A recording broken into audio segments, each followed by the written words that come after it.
Naging awkward ang buong oras ng pagkain namin nila Mika sa restaurant. Sa tinagal-tagal naming 4 na kumakain, ay hindi naman kami ganito. Nagbago lang ang dumating si Ace. Bakit ba naman kasi sa dinami-dami ng pwedeng maging karelasyon ni Mika, si Ace pa na nagbigay ng trauma sa nakaraang buhay ko ang napili niya. Pero hindi pwedeng habang buhay ganito. Okay Maren, tapos na kayo ni Ace. Ang dapat mong gawin ay maging masaya para sa kaibigan mo. Huwag mong sayangin ang hormones mo para ma-stress sa katulad lamang ni Ace. Para kay Mika, susubukan kong maging normal sa araw-araw kahit kaharap pa si Ace. Ngunit kailangan ko munang tapusin ang huling ugnayan namin ni Ace dahil sa papel ay kasal pa din kami ni Ace. Meron kaming sinumpaan. Nakatago pa din naman ang singsing pero ni minsan ay hindi ko na yung binisita pa. Pagkayaring kumain ay nagpaalam na ako kay Mika na mauuna na dahil kailangan ko pang ihatid si Ryu kila ate. Dahil meron pa akong pictorial pag-uwi. Isa pa ay Lunes na bukas. May pasok pa si Ryu at Vic sa school. Para kinabukasan ay free ang araw ko para lakarin ang divorce paper naming dalawa ni Ace. Timing pa na may flight si Mika, kaya perfect time ito para ayusin namin ni Ace bukas to. Kinabukasan, pagbukas ko pa lang ng pinto ay may humawi na sa pinto at dire-diretsyong pumasok si Ace sa kondo ko. Hindi ko pa natatanggal ang mask collagen na nakalimutan kong tanggalin kagabi. At wala pa din akong suot na bra at undies. Tanging manipis na Turner silk satin lamang ang suot ko. Diretso siyang umupo ng sofa at binuksan ang TV. Anong ginagawa mo dito? Taas kilay kong tanong, yakap ang sarili ko. Sinilip niya ang relo. Late ka na gumising. Wala akong balak na magantay sa labas ng matagal. Ang bagal-bagal mo pa namang kumilos. Anya nito at pinatong ang paa sa center table. Napasinghal ako at yamot na pumasok para maghanda sa pag-alis. Marami akong pinagpili ang isusuot, kaya alam kong inip na si Ace sa sala. Simpleng fitted dress na pula lamang ang suot ko. Okay na siguro to.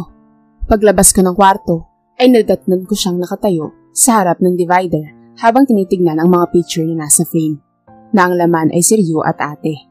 May ilang picture ako doon, pero mas lamang ang picture ni ate at Ryu, ng bata pa lamang ito.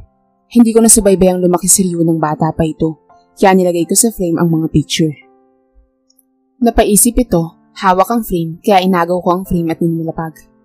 Pakialamero, sabi ko. Mas kamukha mo yung batang babae kesa sa ate mo.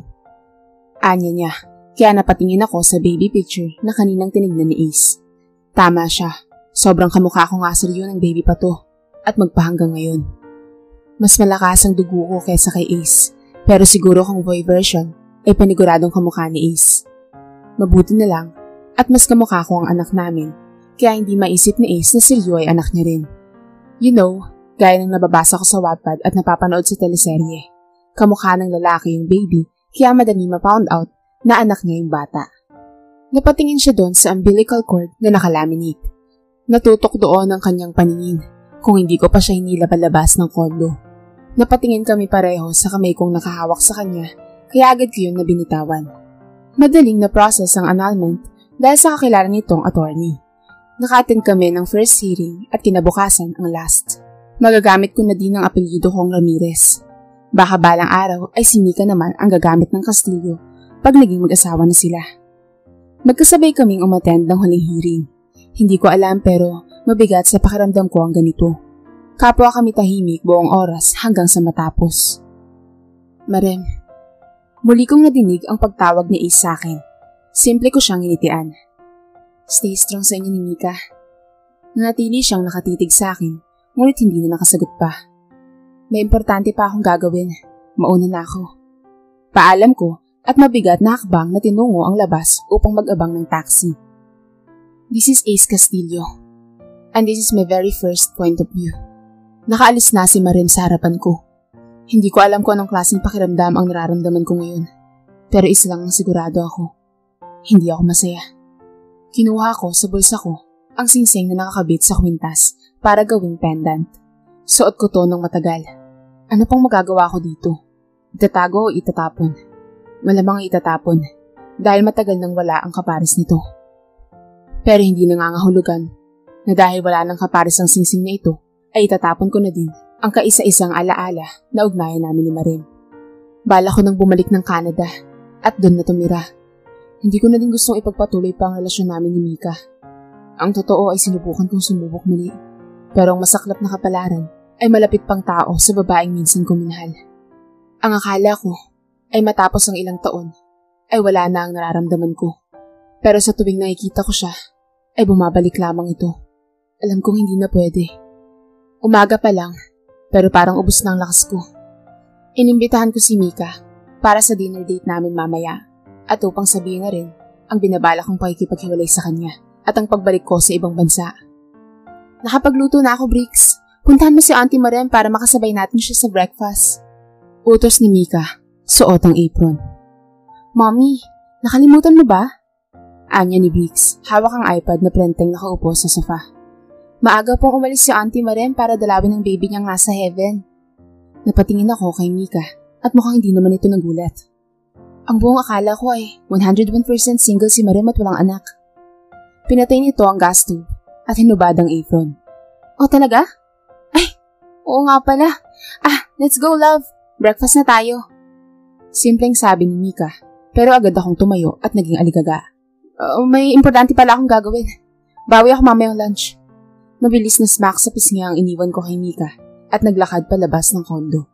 Dalawin? Saang sementeryo? Baby na nasa heaven?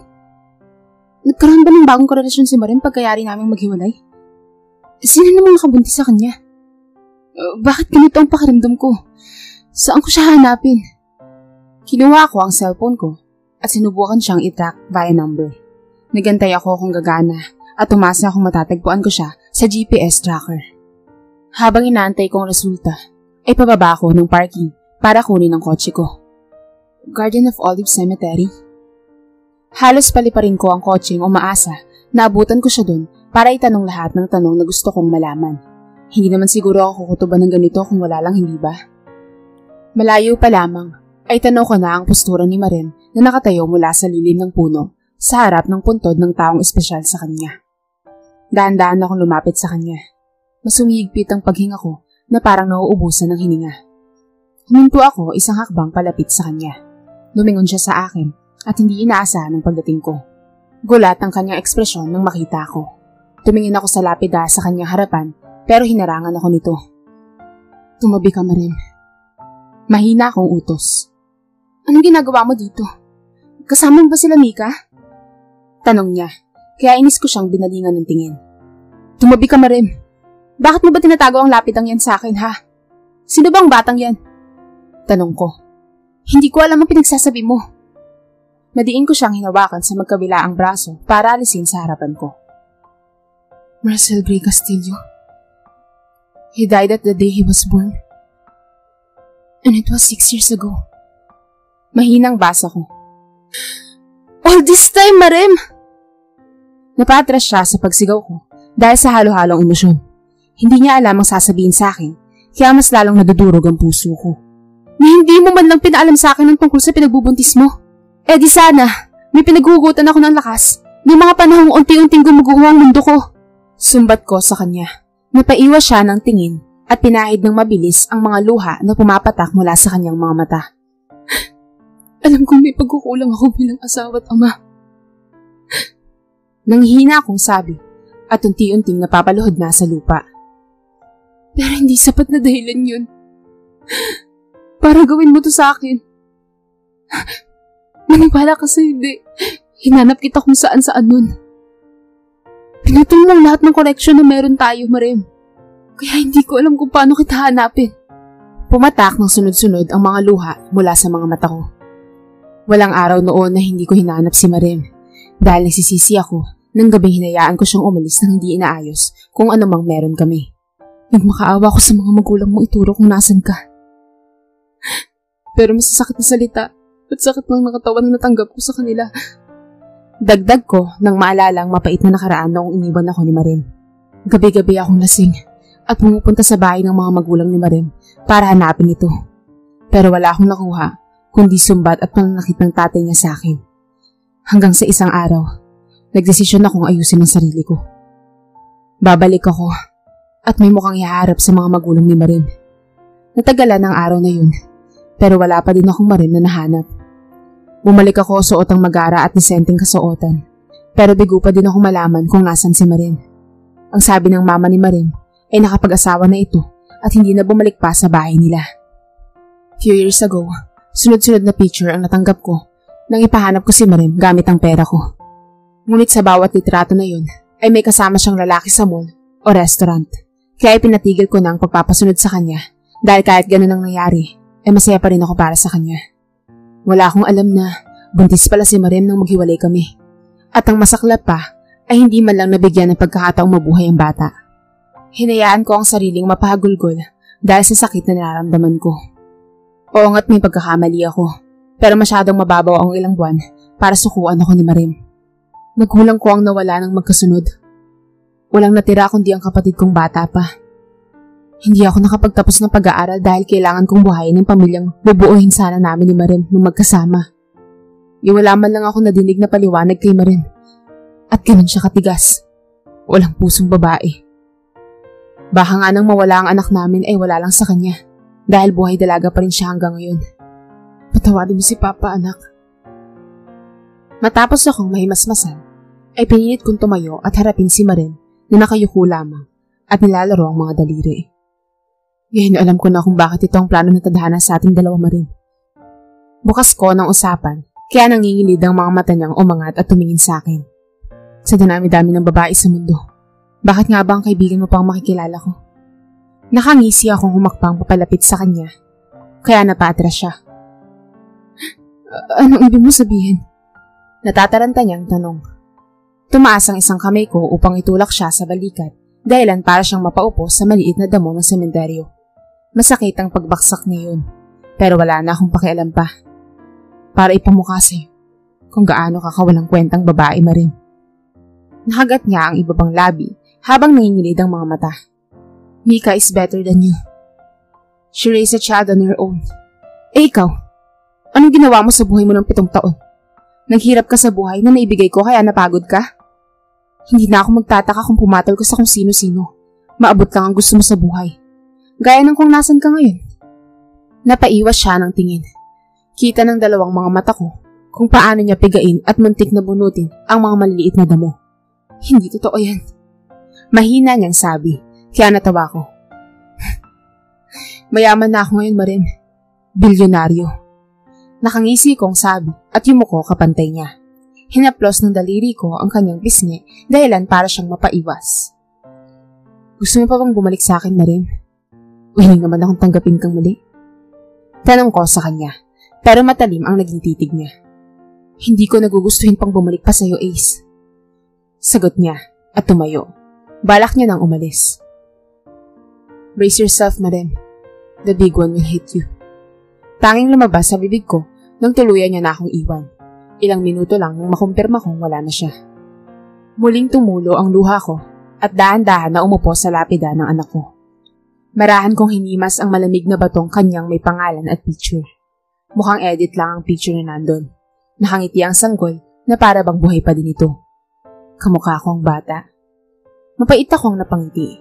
Kung nabubuhay lamang ang anak ko, malamang ay walang araw na hindi kami naglaro.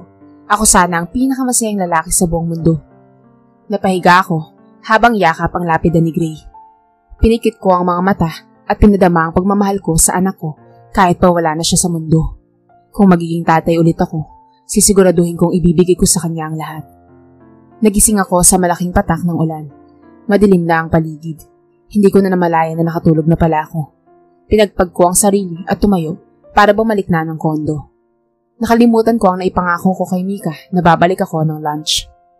Pagdating ko doon ay bukas pa ang TV. Ngunit patay na ang ilaw sa sala. Daddy! Malakas na sigaw ng batang lalaking patakbong lumapit sa akin. Napatingin ako kay Briggs. Kaedad niya na sana ang anak ko kung nabuhay ito. Nangungulila akong niyakap pabalik si Briggs nang yakapin ako nito. I will be your best dad. Love! Nagmamadaling lumapit si Mika sa akin, kaya mabilis kong kinawit ang kanyang bewang upang gawaran ng halik. Mika is a strong woman. Gusto ko siyang ingatan at mahalin. Ngunit,